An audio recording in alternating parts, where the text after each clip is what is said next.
So hello and welcome guys, welcome to Electronic snoop.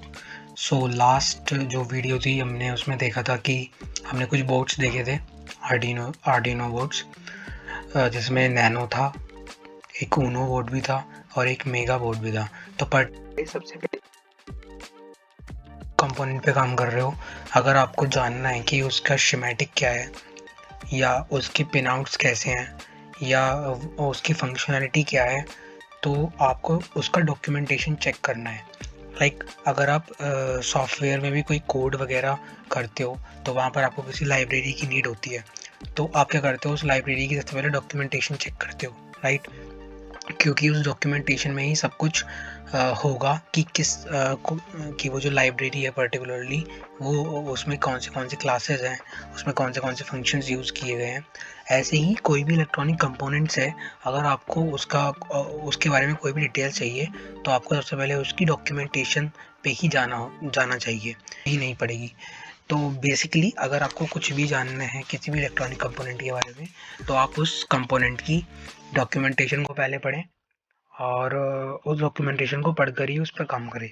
तो अब जैसे हम आर्डिनो ऊनो को स्टडी करने वाले हैं थ्रू आउट द सीरीज, तो सबसे पहले हम आर्डिनो की डॉक्यूमेंटेशन को पढ़ेंगे कि आपकी आर्डिनो की क्या क्या फंक्शनैलिटीज़ हैं ऊनो की, और किस तरह से वो सारी चीज़ें फंक्शंस होती हैं।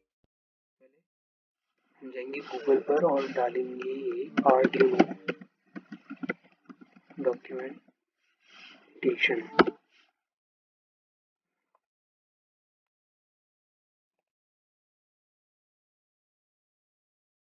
सो यहाँ पर जो आपको पहला लिंक मिलेगा is from arduino.ccc.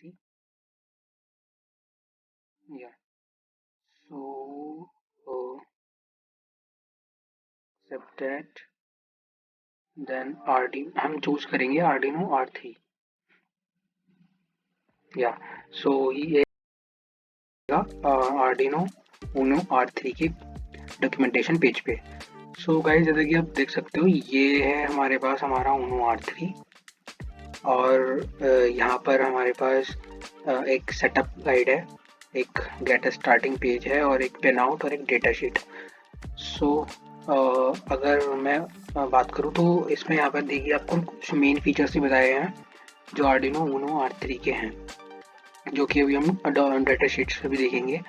बट अगर मैं मोटा बात करूँ तो यहाँ पर आपको एक आपको माइक्रो कंट्रोलर मिल जाएगा जो कि है Atmega 328P, which is basically this Atmega 328P,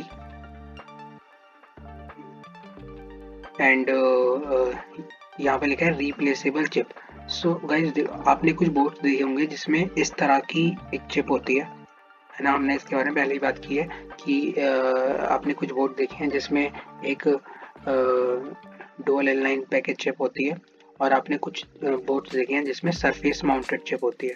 सो जो सरफेस माउंटेड चिप होती है आप उसको रिप्लेस नहीं कर सकते क्योंकि वो पहले से सोल्डेड है बोर्ड पर, तो आप उसको रिप्लेस नहीं कर सकते। बट ये जो चिप है ये आप रिप्लेस कर सकते हो क्योंकि ये सोल्डेड नहीं है बोर्ड पर। इसकी जो पिन हेडर्स हैं वो बोर्ड पर सोल्ड होती है और पिन हेडर्स के अंदर इस चिप को आप इंसर्ट कर सकते हो। तो अगर ये चिप आपकी डैमेज हो जाती है किसी भी वजह से, तो आप इसको इजीली रिप्लेस कर सकते हो। देन इसमें EEPROM है 1 KB की और बैटरी कनेक्टर।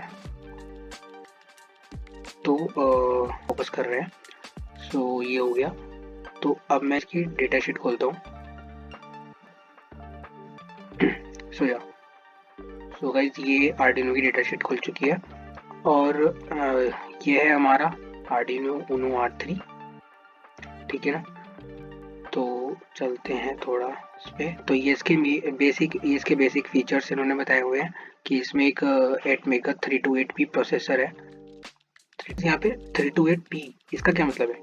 तो बेसिकली 32, ये जो 32 है, 32 इज इट्स मेमोरी साइज। इसकी जो फ्लैश मेमोरी है वो 32 KB की है। सो 32 एंड दिस 8 मीन्स ये 8 बिट माइक्रो प्रोसेसर है, मतलब ये एक बार में 8 बिट को प्रोसेस कर सकता है। तो ये 8 बिट माइक्रो कंट्रोलर है और जिसमें 32 KB की फ्लैश मेमोरी इनबिल्ट है। So this is Atmega 328P micro controller. Guys okay, क्या हुआ या हाँ, तो ये हो गया। देन इसमें EEPROM है 1 KB की। देन इसमें आप पेरिफेरल्स को कनेक्ट करने के लिए इसमें दो जो है वो 8 बिट काउंटर्स हैं और टाइमर्स हैं, और एक 16 बिट टाइमर और काउंटर है। एक USART जनरेटर है। Basically USART is universal synchronous asynchronous receiver and transmitter.